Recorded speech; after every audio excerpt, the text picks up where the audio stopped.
saudara yang sangat dikasihi Tuhan, kembali kita berjumpa dalam ibadah di minggu pertama di bulan April ini. Dan tidak terasa kita sudah memasuki ibadah online yang ketiga. Dan saya harapkan kepada Bapak Ibu semua tetap dalam perlindungan Tuhan. Seluruh jemaat Philadelphia Family selalu senantiasa dalam penyertaan Tuhan Yesus. Mari sebelum kita memulai ibadah kita, saya ajak kita semua dimanapun Bapak Ibu Saudara yang sudah berada di rumah masing-masing, ambil sikap untuk kita berdoa, untuk kita siapkan hati, pikiran, jiwa kita, untuk kita bersama-sama kita berkumpul untuk menyembah, memuji, dan memuliakan Tuhan. Mari saya ajak Bapak Ibu Saudara untuk kita berdoa terlebih dahulu. Bapa di sorga, di dalam nama Tuhan Yesus kami bersyukur Tuhan, di minggu pagi yang cerah ini, di minggu pertama di bulan April ini kami boleh ada sebagaimana kami sudah ada sampai hari ini, semata-mata karena perlindungan, penyertaan, dan juga anugerah Tuhan yang luar biasa buat hidup kami, khususnya keluarga besar Philadelphia Family dimanapun berada.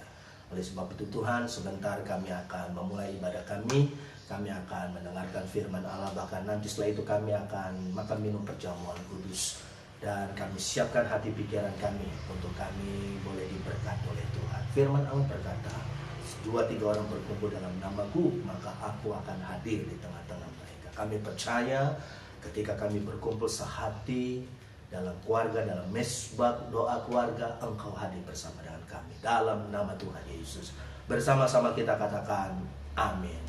Nah saudaraku, kita tahu bahwa minggu ini dalam minggu di mana kita mempersiapkan diri untuk memasuki Paskah, minggu Paskah, dan kita tahu satu minggu ke depan ini adalah minggu kesengsaraan dari Tuhan Yesus.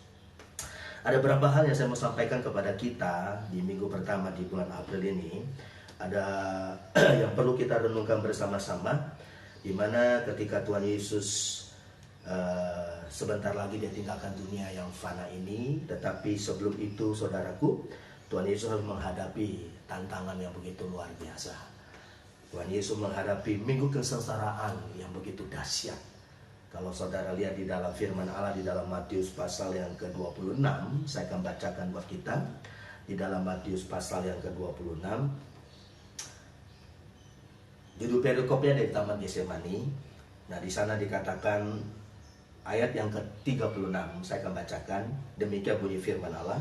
Maka sampailah Tuhan Yesus bersama-sama murid-murid di suatu tempat yang bernama Getsemani. Lalu ia berkata kepada murid-muridnya, duduklah di sini sementara aku pergi ke sana untuk berdoa. Dan ia membawa Petrus, kedua anak Zebedeus sertanya, maka mulailah ia merasa sedih dan gentar. Lalu katanya kepada mereka, hatiku sangat sedih, seperti mau mati rasanya. Tinggallah di sini, berjaga-jagalah dengan aku. Nah saudara, tadi saya sampaikan ini adalah minggu kesengsaraan dari Tuhan Yesus. Sebelum Tuhan Yesus disalibkan dan mati di atas bukit Kalvari. Nah kalau saudara perhatikan di Taman Getsemani inilah Yesus bergumul begitu dahsyat, begitu luar biasa. Bahkan sampai dikatakan di sana, hatiku sangat sedih, seperti mau mati rasanya. Tinggallah di sini dan berjaga-jagalah dengan aku. Satu keadaan kalau kita lihat bagaimana pada saat itu peperangan yang luar biasa yang dihadapi oleh Tuhan Yesus, karena dia tahu sebentar lagi dia akan diserahkan ke tangan orang-orang yang berdosa. Nah saudaraku, biarlah lewat apa yang kita dengar pada saat ini menjadi satu bahan perenungan. Saat ini dunia lagi menghadapi pergumulan yang berat. Indonesia, bangsa kita sedang menghadapi wabah yang begitu dahsyat. Tetapi mari, itu semua tidak membuat hati kita menjadi lemah. Tetapi kita boleh semakin hari, kita boleh semakin kuat di dalam Tuhan. Seperti yang Tuhan Yesus, dia alami begitu hebat. Tapi kita percaya kemenangan Tuhan Yesus di atas bukit Kalvari itu ditentukan ketika dia berdoa bergumul di Taman Getsemani. Nah, ada 3 poin yang saya mau sampaikan kepada kita di minggu pertama di bulan April ini. Yang pertama, di dalam ayat yang ke-40 dan ayat yang ke-41 dalam pasal yang sama, pasal 26. Saya akan bacakan. Demikian bunyi firman Allah. Matius 26 ayat yang ke-40. Setelah itu ia kembali kepada murid-muridnya dan mendapati mereka sedang tidur. Dan ia berkata kepada Petrus, tidakkah kamu sanggup berjaga-jaga 1 jam dengan aku? Berjaga-jagalah dan berdoalah supaya kamu jangan jatuh ke dalam pencobaan. Roh memang penurut, tetapi daging kita lemah. Nah, poin yang pertama saya sampaikan kepada seluruh sidang jemaat Philadelphia dimanapun kau berada. Yang pertama adalah, tidakkah kamu sanggup berjaga-jaga 1 jam dengan aku? Roh memang penurut, tapi daging kita lemah. Ayo, dari sini kita bisa melihat dan kita bisa mengambil hikmahnya, saudaraku. Kenapa Tuhan Yesus pada waktu sebagai manusia, dia bisa sampai menang di atas kayu salib? Yang pertama dia sampaikan kepada murid-muridnya, berdoa dan berjaga-jaga. Tidakkah engkau sanggup berjaga-jaga 1 jam dengan aku? Kalau saudara perhatikan di Taman Getsemani inilah Tuhan Yesus bergumul 3 kali dia berdoa dengan doa yang sama. 3 kali dia berdoa dengan doa yang sama, saudaraku. Makanya dia kasih tahu kepada murid-muridnya, tidakkah engkau sanggup berjaga-jaga 1 jam dengan aku? Berdoa dan berjaga-jagalah. Roh memang penurut, tapi daging kita lemah. Hari-hari ini, saudaraku, bahkan pemerintah mengatakan, memberitahukan kepada kita di bulan April ini adalah puncak penyebaran wabah sakit penyakit ini. Oleh sebab itu, mari poin yang pertama yang kita belajar dari Tuhan Yesus ketika dia bergumul di Taman Getsemani, dia berkata, tidakkah engkau sanggup berjaga-jaga 1 jam dengan aku? Saya percaya Bapak Ibu Saudara dimanapun kau berada, hari-hari ini tema yang saya berikan kepada sidang jemaat Tuhan, berjaga-jaga dan berdoa. Oleh sebab itu, mari bangun mesbah doa di keluarga kita. Bangun, saudaraku, dengan doa kita menangkal segala macam tantangan masalah. Dengan doa kita bisa menghadapi ini semua. Dengan doa kita bisa melewati ini semua. Mari, saudaraku, tidakkah engkau sanggup berjaga-jaga 1 jam dengan aku? 1 hari kita diberikan waktu 24 jam. 1 jam saja Tuhan minta kepada kita. Mari, sebagai hamba Allah, sebagai gembala saudara, saya menghimbau, saya mengingatkan kita semua supaya kita ambil waktu untuk kita membangun mesbah doa kita. Lewat doa kita akan melihat awan yang gelap akan Tuhan ubahkan. Tuhan akan datangkan pelangi yang indah untuk menyinari kehidupan kita. Yang kedua, saudaraku, kita buka di dalam Ibrani pasal yang kelima. Di dalam kitab Ibrani pasal yang kelima, yang saya sampaikan kepada saudara, ayat yang ke-7 sampai ayat yang ke-9. Saya akan bacakan kepada kita semua. Ibrani 5 ayat yang ke-7, demikian bunyi firman Allah. Dalam hidupnya sebagai manusia, ia telah mempersembahkan doa dan permohonan dengan ratap tangis dan keluhan kepada Dia yang sanggup menyelamatkannya dari maut, dan karena kesalehannya ia telah didengarkan. Ayat yang ke-8, dan sekalipun ia adalah anak, ia telah belajar menjadi taat dari apa yang telah dideritanya. Dan ayat yang ke-9, sesudah ia mencapai kesempurnaannya, ia menjadi pokok keselamatan yang abadi bagi semua orang yang taat kepadanya. Amin, haleluya. Nah, saudaraku yang sangat dikasihi Tuhan, minggu kesengsaraan Tuhan Yesus, sebelum kita nanti kita rayakan hari Jumat Agung dan ibadah Paskah, mari saudaraku yang sangat dikasihi Tuhan, yang kedua yang saya sampaikan kepada kita adalah, dan sekalipun ia adalah anak, sekalipun dia adalah pribadi Allah yang kedua, ia telah belajar menjadi taat apa yang telah dideritanya. Kita tahu bukan bagaimana perjuangan Tuhan Yesus? Kalau saudara baca, dia dianiaya, dikhianati oleh salah satu muridnya, saudaraku, dijual, saudaraku, dia apalagi disiksa, dipermalukan, dihina, sampai akhirnya dipakukan di atas kayu salib. Tetapi Alkitab bilang, Ibrani mengatakan kepada kita, dia taat dari apa yang telah dideritanya. Saya berharap, saya berdoa, jemaat Tuhan Philadelphia, apapun yang sedang kau alami hari-hari ini, masalahkah, tantangankah, kesusahankah, air matakah yang mengalir, dengan baik-baik, seperti yang Tuhan Yesus berikan contoh kepada kita. Ayo, karena kita percaya, kita taat, mau belajar taat, saudaraku. Maka firman Allah mengatakan kepada kita, penderitaan yang kita alami tidak sebanding dengan kemuliaan yang Tuhan akan nyatakan kepada kita. Ada amin, saudaraku? Seperti Tuhan Yesus, sekalipun dia adalah anak, tapi dia belajar taat dari apa yang telah diteritanya.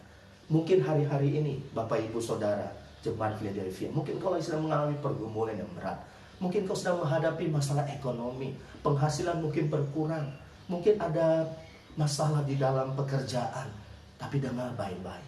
Alkitab mengatakan sabar. Ada saatnya nanti, saudaraku, awan yang gelap ini Tuhan akan ubahkan menjadi pelangi yang indah. Yang terpenting adalah kita belajar, kita taat, kita sabar, saudaraku. Ada saatnya, seperti yang pemazmur mengatakan, ada waktu kita menabur dengan air mata, tetapi ada saatnya nanti kita akan menuai dengan sorak-sorai. Amin, saudaraku. Seperti Tuhan Yesus, dia taat, saudaraku. Dia ikuti aja. Ya, ada yang bilang begini, dia pasrah bongkokan. Dia berserah kepada Bapaknya. Walaupun harus menghadapi jalan salib, walaupun harus, saudaraku, dia harus mati di atas kayu salib, tapi semuanya itu dia lakukan. Satu hal, karena dia mengasihi Bapak Ibu Saudara. Karena dikatakan dalam ayat ke-9, sesudah ia mencapai kesempurnaannya, ia menjadi pokok keselamatan yang abadi bagi semua orang yang taat kepadanya. Haleluya. Saudaraku, Yesus menjadi pokok kesempurnaan yang abadi bagi setiap orang yang taat kepada Tuhan.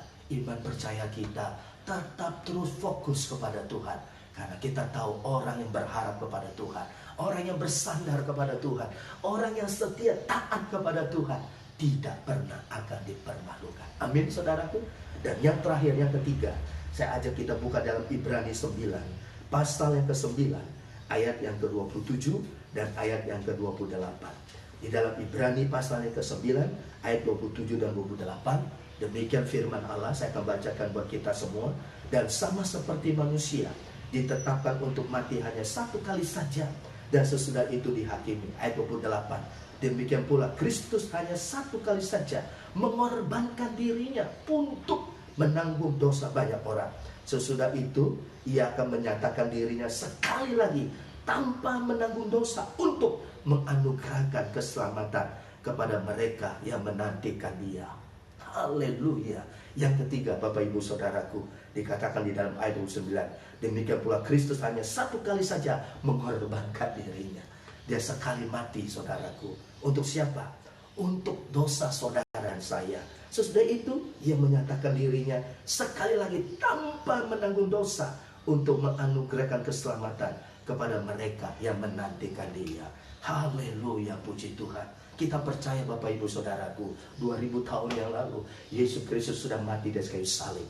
Satu kali dia mati. Untuk apa? Untuk menanggung dosa setiap orang yang percaya kepada dia. Dosa-dosa yang ada di dalam dunia ini dia tanggung di atas pundaknya. Makanya ketika Tuhan Yesus disalibkan, dia menjerit, dia berkata, Bapa, Eloi, Eloi, mengapa engkau meninggalkan aku?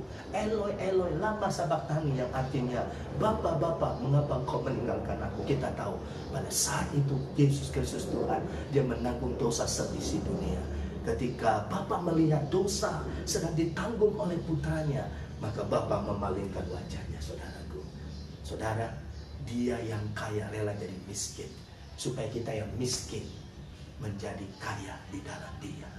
Dia yang tak bernoda, dia tak bercacat celah, datang ke dalam dunia untuk menebus dosa dan salah kita. Dan Ibrani mengatakan, tapi pada satu kali nanti, dikatakan di dalam firman Allah, ia akan menyatakan dirinya sekali lagi tanpa menanggung dosa. Untuk apa? Untuk menganugerahkan keselamatan kepada mereka yang menantikan dia. Haleluya. Bapak Ibu Saudaraku yang sangat dikasihi Tuhan, tetap setia, tetap taat, tetap sabar. Satu hari nanti Tuhan Yesus akan datang untuk yang kedua kali. Satu hari nanti dia akan datang untuk menjemput gerejanya. Satu hari nanti dia akan datang untuk menjemput saudara dan saya. Rumah kita bukan di dunia. Kita hanya sementara di dunia ini, saudaraku. Rumah kita Tuhan sudah siapkan satu tempat yang kekal, satu tempat yang abadi, di mana di sana Tuhan tinggal. Dia akan datang untuk apa? Menganugerahkan keselamatan kepada mereka yang setia menanti dia. Haleluya, puji Tuhan. Minggu ini, saudaraku, kita juga akan mengadakan perjamuan kudus. Saya harap Bapak Ibu Saudara semua sudah siapkan perjamuan kudus saudara. Bagi saudara yang tidak punya hosti, saudara bisa pakai roti. Bagi saudara yang mungkin yang tidak punya anggur, saudara mungkin bisa pakai sirup atau mungkin bisa pakai teh manis. Karena itu simbol bagi kita, saudaraku. Mari Bapak Ibu Saudara yang sangat dikasihi Tuhan, kalau memang tidak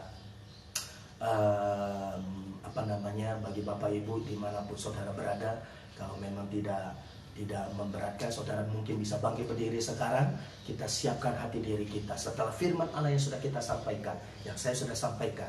Saatnya kita untuk kita masuk dalam perjamuan kudus. Mari Bapak Ibu, ya, saya ajak saudara untuk, kalau memungkinkan, saudara bisa bangkit berdiri dimanapun saudara berada. Lalu kemudian saudaraku, ya, kita pegang hosti atau roti dengan tangan kanan kita. Dan setelah itu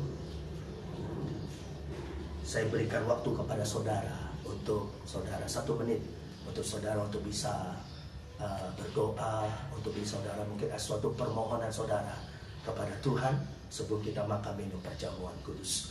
Haleluya, haleluya, haleluya. Oh, terima kasih Tuhan. Tuhan, ini adalah minggu kesengsaraan Tuhan. Ini adalah di mana Tuhan Yesus sedang menghadapi pertempuran yang luar biasa. Di Taman Getsemani, Tuhan berdoa 3 kali. Oleh sebab itu memberikan satu pengertian, satu renungan yang dahsyat buat kami.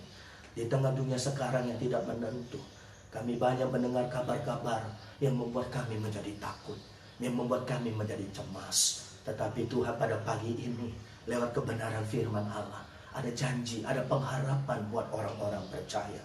Oleh sebab itu kami mau taat Tuhan, kami mau setia, kami mau tetap tegar menghadapi badai, menghadapi tantangan, menghadapi kesulitan, menghadapi pergumulan. Dan lewat perjamuan kudus kami pada pagi ini, di minggu pertama di bulan April ini, Tuhan, hamba berdoa supaya setiap umat-Mu yang makan minum perjamuan kudus, kami boleh mengalami lawatan Tuhan, kami boleh mengalami pemulihan dari Tuhan, dosa-dosa kami diampuni, dan kami boleh melihat terang mujizat Allah terjadi dalam hidup kami. Haleluya. Mari Bapak Ibu Saudara, sekali lagi saya ajak kita bangkit berdiri.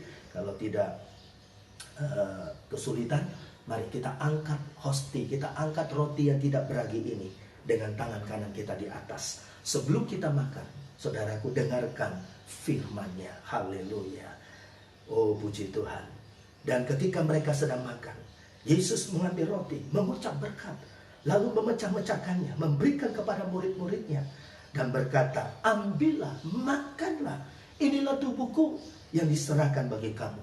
Mari Bapak Ibu Saudaraku, kita makan dengan hati yang percaya. Ini adalah tubuh Kristus. Kita makan di dalam nama Tuhan Yesus. Haleluya, puji Tuhan. Oh, terima kasih Tuhan Yesus. Karena kita angkat anggur, lambang daripada darah Yesus. Sebelum kita minum, saudaraku, dengarkan firman-Nya terlebih dahulu.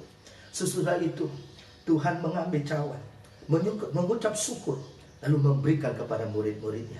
Dan Tuhan berkata, minumlah kamu semua dari cawan ini, sebab inilah darahku, darah perjanjian yang ditumpahkan bagi banyak orang untuk pengampunan dosa, dan hidup kita dipulihkan dalam nama Yesus.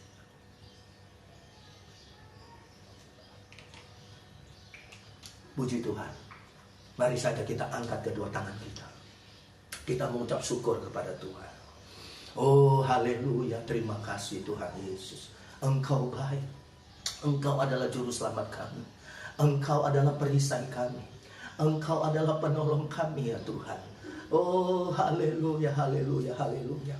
Terpuji bagi nama Tuhan. Bapa di sorga, terima kasih. Di minggu pertama di bulan April ini, kami sudah makan minum perjamuan kudus. Hamba-Mu berdoa kepada seluruh segenap jemaat Philadelphia Family, dimanapun mereka berada. Biarlah Tuhan, di bulan April ini, kami akan melihat mujizat Allah. Di bulan April ini Tuhan, oh, berkat tingkap lagi di sorga dibukakan kepada kami. Jikalau ada di antara umat-Mu yang sakit, umat-Mu yang mungkin hari-hari ini mengalami masalah, mungkin menghadapi pergumulan ekonomi, hamba berdoa di dalam nama Tuhan Yesus, ulurkan tangan-Mu, jamah umat-Mu pagi ini Tuhan.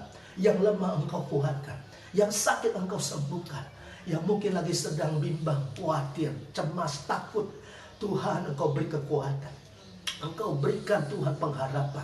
Karena firman Allah berkata, orang yang berharap kepada Tuhan, orang yang setia kepada Tuhan, orang yang berdoa dan berjaga-jaga, seperti yang firman Allah katakan kepada kami, Mereka adalah orang-orang yang akan mendapatkan prioritas penyertaan perlindungan daripada Tuhan. Terima kasih Tuhan Yesus. Dan hamba berdoa kepada seluruh sidang jemaat-Mu. Tuhan, tutup bungkus kami, warga rumah tangga kami, dari segala macam wabah sakit penyakit, dari segala macam penyakit sampar yang berjalan di waktu siang maupun waktu malam. Kami tolak dalam nama Yesus. Dan apa yang kami pegang, apa yang kami sentuh, apa yang kami makan, Tuhan sucikan, Tuhan kuduskan semuanya. Terima kasih Tuhan Yesus. Dan biarlah di bulan April ini berkat Allah turun kepada kami semua. Bukan kami yang mengejar berkat, tapi berkat yang akan mendatangi kami. Dalam nama Tuhan Yesus. Nah, Bapak Ibu Saudara yang sangat dikasihi Tuhan, mari angkat kedua tanganmu. Kita ada di penghujung ibadah online kita pada pagi hari ini. Dan siapkan dirimu untuk menerima berkat dari sorga. Saudara-saudaraku, di akhir ibadah online kita pada pagi ini, sekali lagi angkat tanganmu, arahkan mata hatimu kepada Tuhan.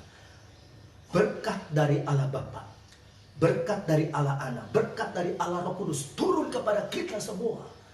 Yaitu berkat jasmani, berkat rohani, berkat kesehatan, berkat umur panjang, berkat pemulihan datang kepada kita semua. Dan saudaraku, dimanapun kau berada, terima berkat yang dahsyat dari Tuhan di minggu pertama di bulan April ini. Dan ketahuilah, Tuhan Yesus menyertai kita sampai kepada kesudahan zaman. Dalam nama Yesus, bersama-sama kita katakan amin. Oh haleluya, puji Tuhan. Sampai ketemu kita nanti di ibadah Jumat Agung. Dan kita akan memperingati hari kematian Tuhan Yesus. Tuhan Yesus berkati. Shalom, salam Philadelphia. Amin.